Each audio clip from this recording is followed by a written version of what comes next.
Welcome to Forgotten Hollywood on Therapy Cable. Here is the Hollywood backstory. This towering frame in West Texas is all that remains of a Hollywood movie set. Weather-worn ruins are the last remnants of the Riata Mansion, an iconic image for the film that would become a classic in American cinema.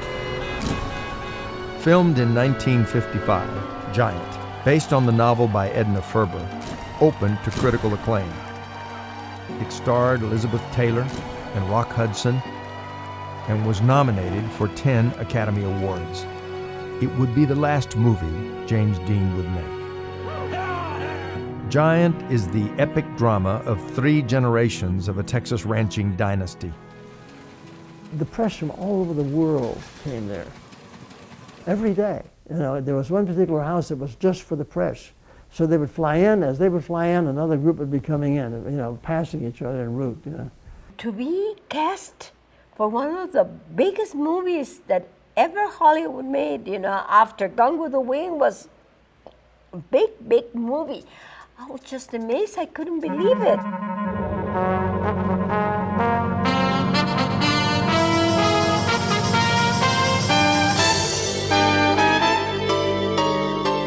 Welcome to Forgotten Hollywood, streaming on the Therapy Cable channel. Here's your host, Manny Pacheco. Welcome to our program on Therapy Cable. I'm Manny Pacheco. Forgotten Hollywood shares America's story through the eyes of character actors from Hollywood's golden age.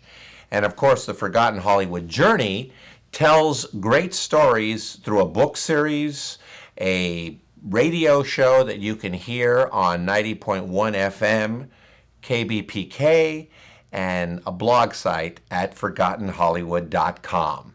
In the summer of 1955, Hollywood descended on the dusty West Texas town of Murfa as production began on Giant, starring Liz Taylor, Rock Hudson, and James Dean.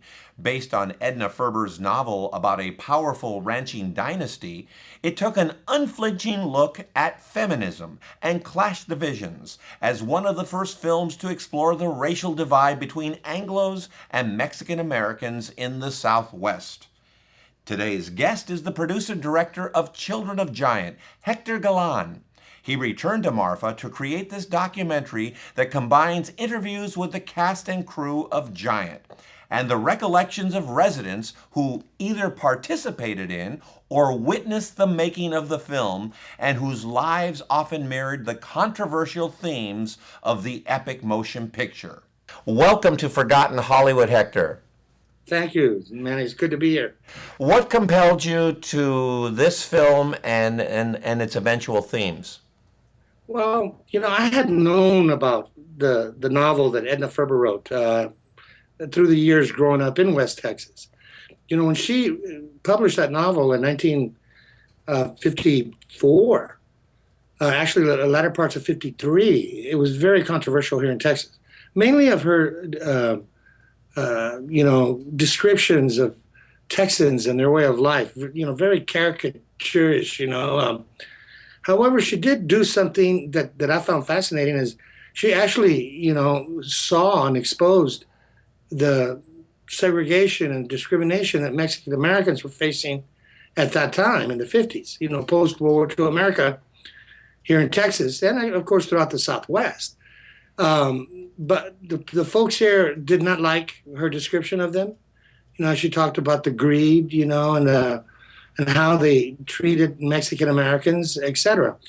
But it was a bestseller, nationwide. Well, Edna Ferber, of course, known for really creating lots of her books had the Western themes, and they transformed into films. Come and Get It, Cimarron, and of course her big epic, Giant. Now, George Stevens was the director, and he cast 3, A-list actors, Elizabeth Taylor and Rock Hudson at the height of their career, and James Dean in his very last role. That had to have at least starry-eyed effect on the local townsfolk.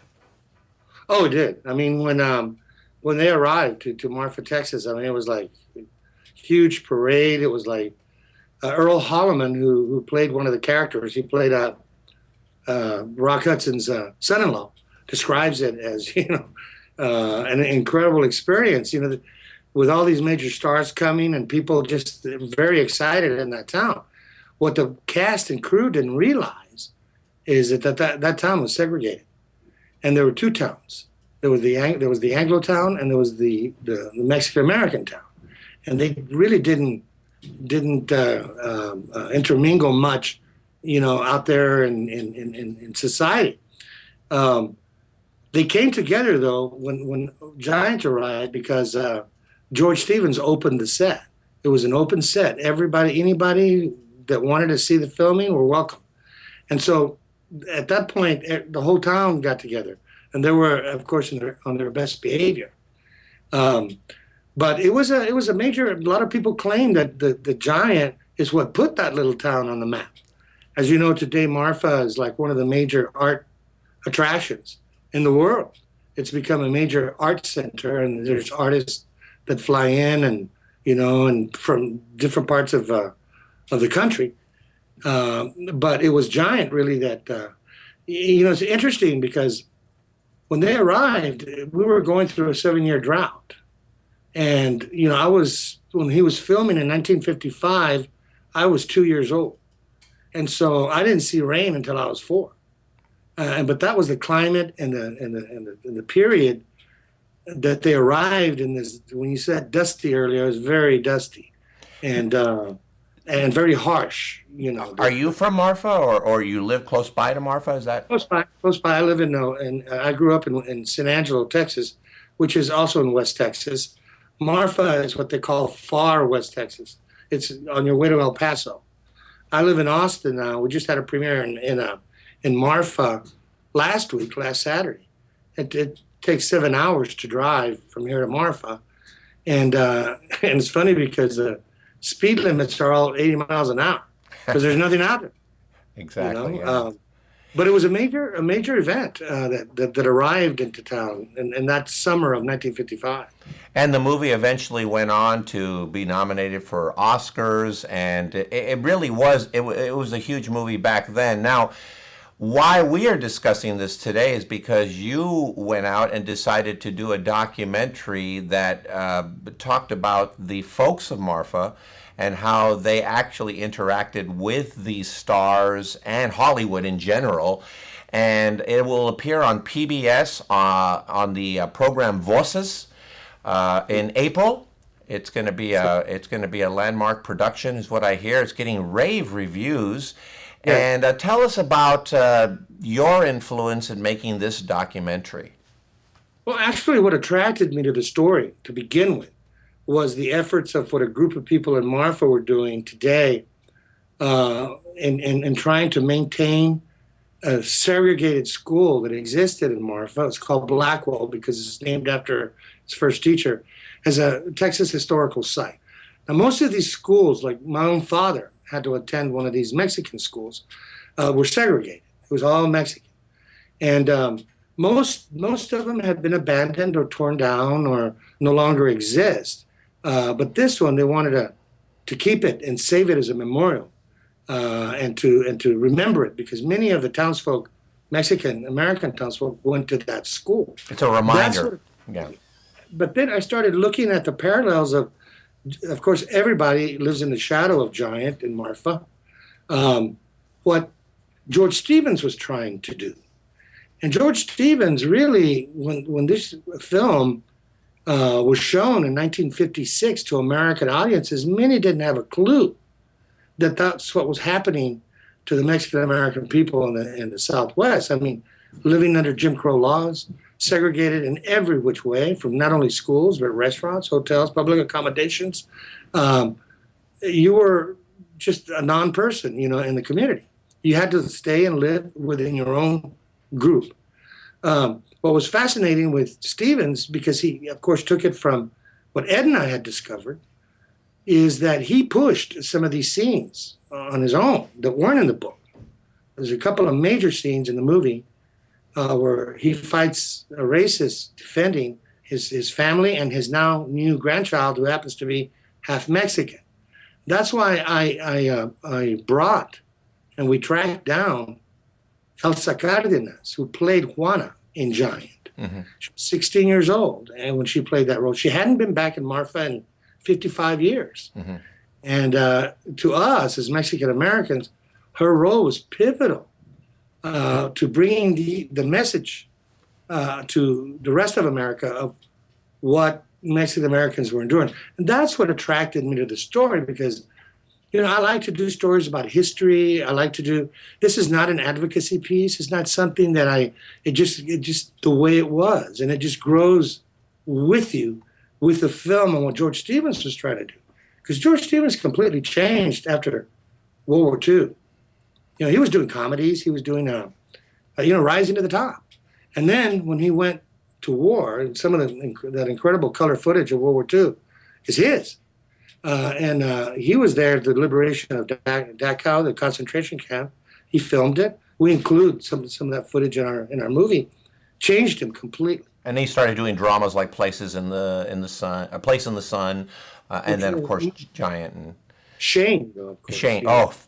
Maybe the great Western of the 1950s. But you just said something very interesting that I wanna go back to. When people think of Jim Crow laws, they think of the black experience, the African American experience. But the forgotten minority that had to endure this kind of tragedy would have been the Latino. Exactly. The African American community is very small in West Texas. So it was the Mexican American that had to endure these laws that were more typical that you think of in the South. Early, where the poll tax, all of that. Mexican Americans endured that. Voting rights and the whole thing, It really wasn't until World War II in 1943, 44, 45, that Mexican Americans were not segregated into separate units the way African Americans were, and they were intermixed with the Anglo. And they went to fight, just like my father did, and he went to the Pacific Campaign. But it was when they got back with the GI Bill that they then were able to go to get an education and start building a middle class. Well, I understand from speaking to my dad, my parents, that Mexican Americans fought extraordinarily bravely during World War II, and that really made an impact on the culture of the United States, that they were so brave, and that's that's been pretty well documented, which I'm proud to say. So that's a good thing, I guess. Yes. And so, up till that time, what's really interesting is that as we featured this school, that many people who were part of the cast had no idea existed, or that this line of demarcation between two peoples existed. As far as they were concerned, everybody is happy-go-lucky. And so we interviewed people who were extras, and they were there, and they witnessed, and they met James Dean and the stars, and we talked to those people. We also talked to the Anglos, the Anglo ranchers, people who were in positions of economic power back then. We talked to them today to see how things have changed. And in many ways, things have changed. They really have for Mexican Americans, but in other ways, they really haven't. And you see the community still is separated. I mean, they still have a segregated cemetery. And those used to dot many towns, even the town where my father was born. And I've actually had some contemporaries, some friends and relatives who've gone and stomped those fences down that separate the people. And that fence still exists in Murfa. And today, with the whole immigration debate and dreamers and children coming across, and even stars like Sean Penn, when he introduced the Academy Award winner and talked about his green card, there's still a lot of these attitudes in existence today. So George Stevens was ahead of his time of what he was showing. And then also, if you recall in the movie, the very last shot of the movie is a shot of an Anglo child and a Latino child in the crib together, and both of them were his offspring. I mean, that was his legacy. And so it was just, and this was in 1950. Well, let's take a quick look at, from Voces, Children of Giant. This towering frame in West Texas was once a Hollywood movie set. Nominated for 10 Academy Awards, Giant starred Elizabeth Taylor, James Dean, and Rock Hudson. This is the story of the people who were there, who witnessed the making of Giant. It would be a reflection of the very lives they were living in the summer of 1955.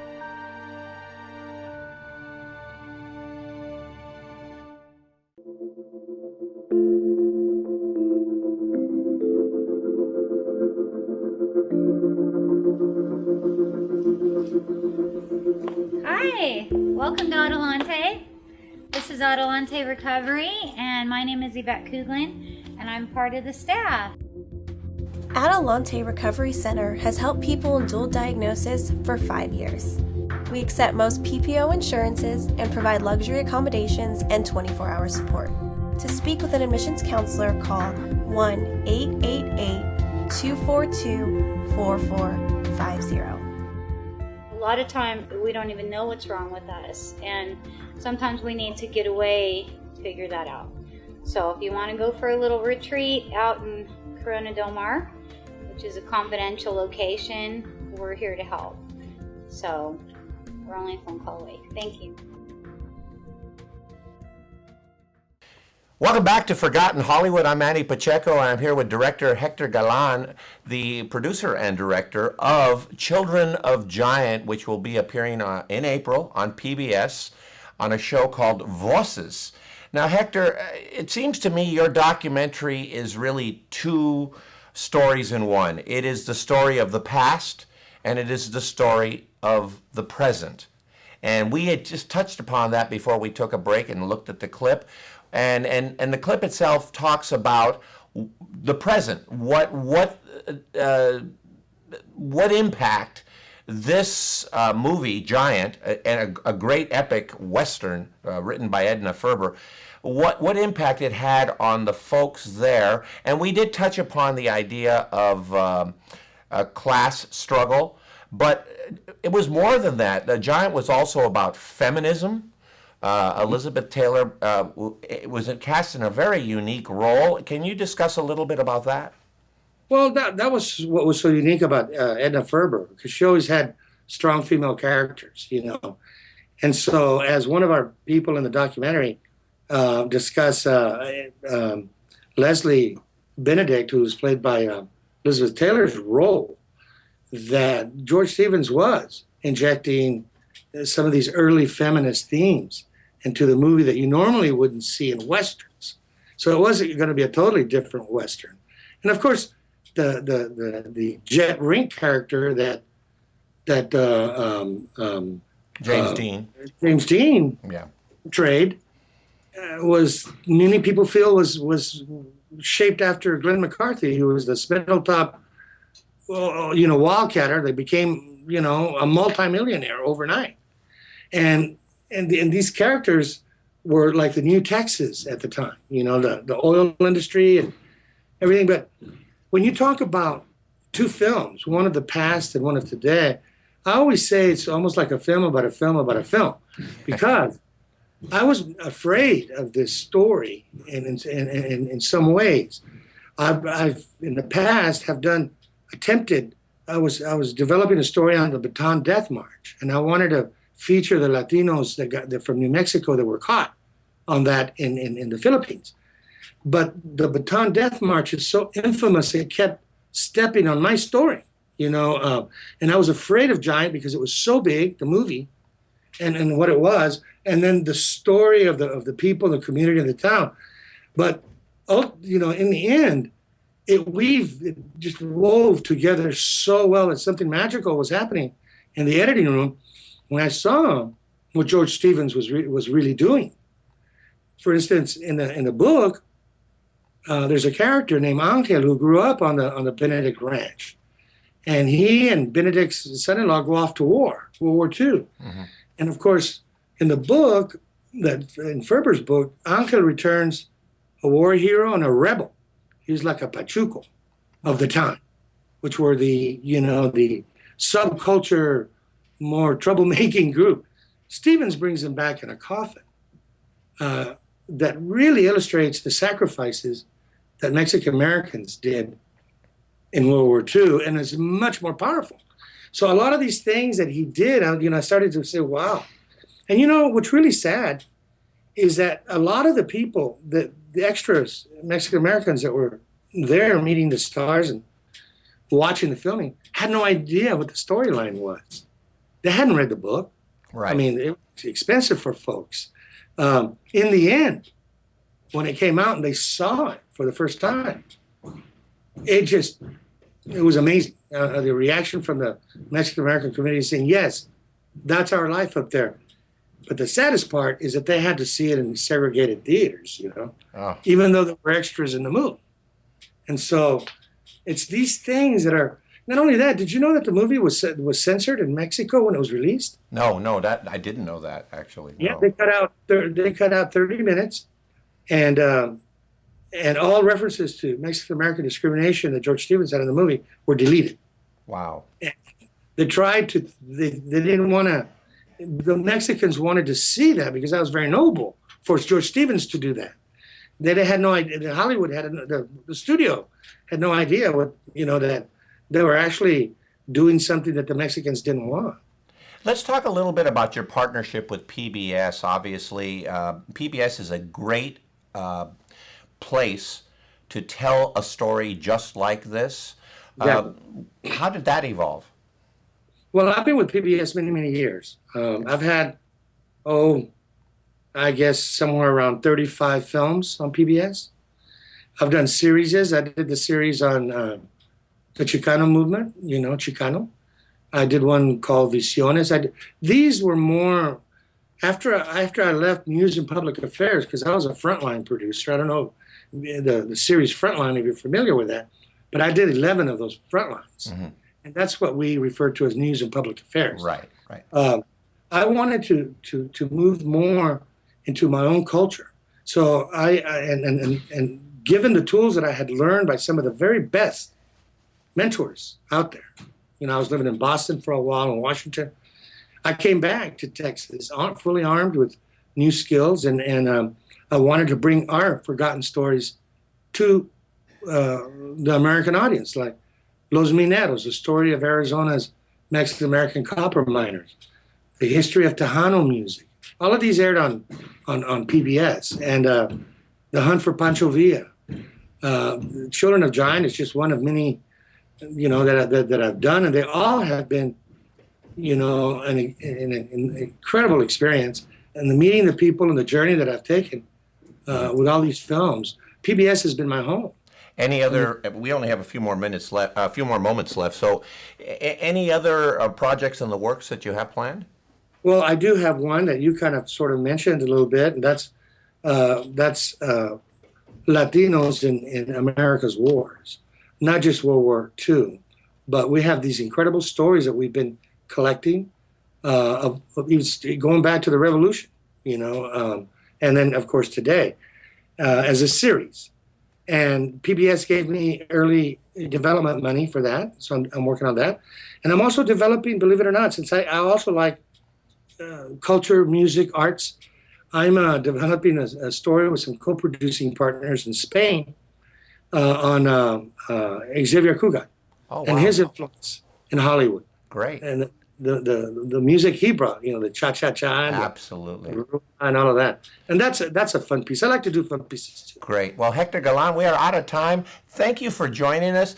Children of Giant will appear on Voces on PBS in April. I understand it's in the middle of April. And we appreciate you being here with us. Thank you for joining us on Forgotten Hollywood on Therapy Cable. And remember, let's never forget. I'm Manny Pacheco.